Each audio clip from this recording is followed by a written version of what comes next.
Winner, winner, fidget spinner. War for the Planet of the Apes is directed by Matt Reeves and stars Andy Serkis and Woody Harrelson. In the final installment of the rebooted Apes series, Caesar is determined to exact revenge on atrocities committed against the apes and end the war once and for all. First of all, I'm a big Planet of the Apes fan. The original film is one of my favorite movies of all time, and the sequels are some of the most bizarre and strange extensions of intellectual properties that I've ever seen on film. The second movie ends with the world's ending, and there's 5 movies. In 2011 they rebooted the series with mocap actors playing the apes. Rise was a surprise hit, and Dawn was even more successful, critically and commercially. Right off the bat, it's hard to not talk about how great this movie looks.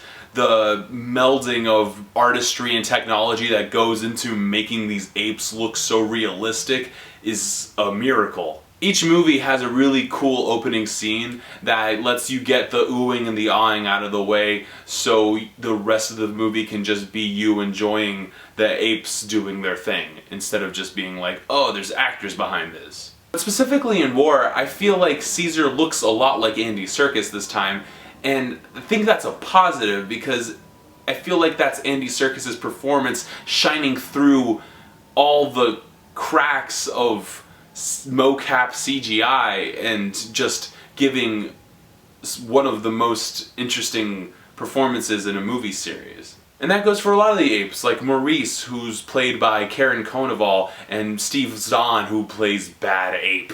The world in this film is a complete wasteland. The previous 2 films take place in San Francisco, and assuming that this one does too, climate change is real, and we need to talk about it! Woo!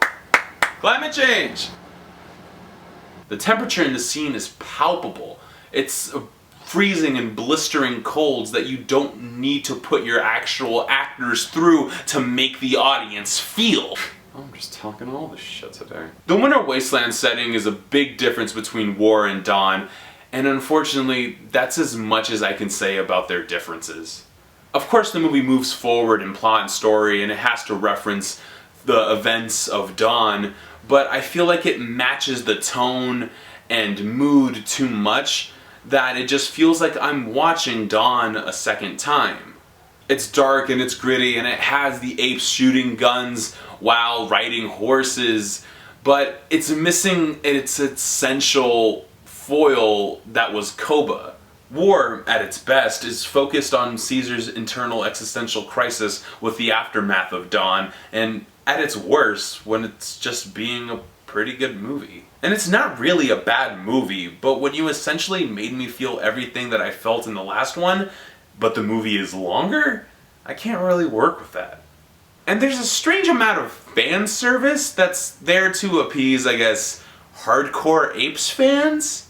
Like, Woody Harrelson's military group is called the Alpha and the Omega. I don't know, man. Who's getting a kick out of this? I don't understand who would care that the little girl's name is Nova. We know that it's not the Nova from the original movie because that wouldn't make any sense. And then now you got me thinking that, like, oh, what if this whole series has been a prequel series instead of just like a reboot series? But that can't be true because of I hate every ape I see. I can't do it!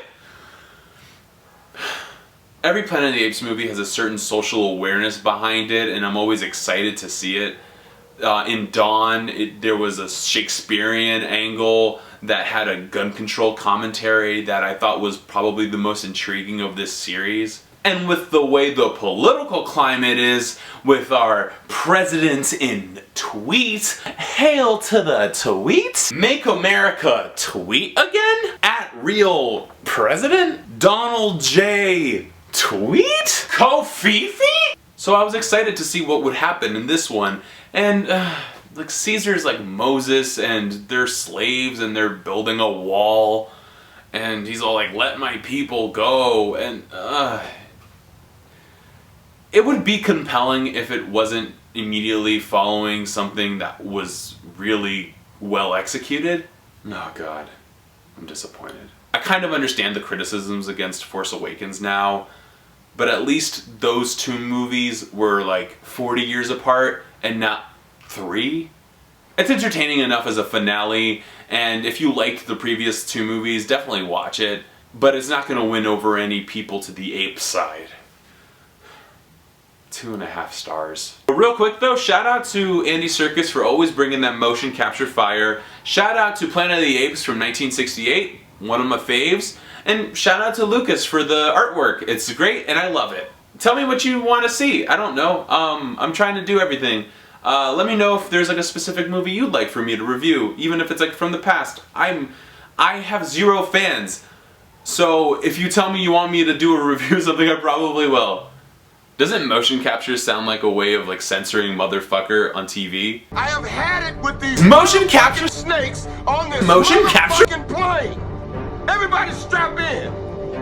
We're about to open a climate change.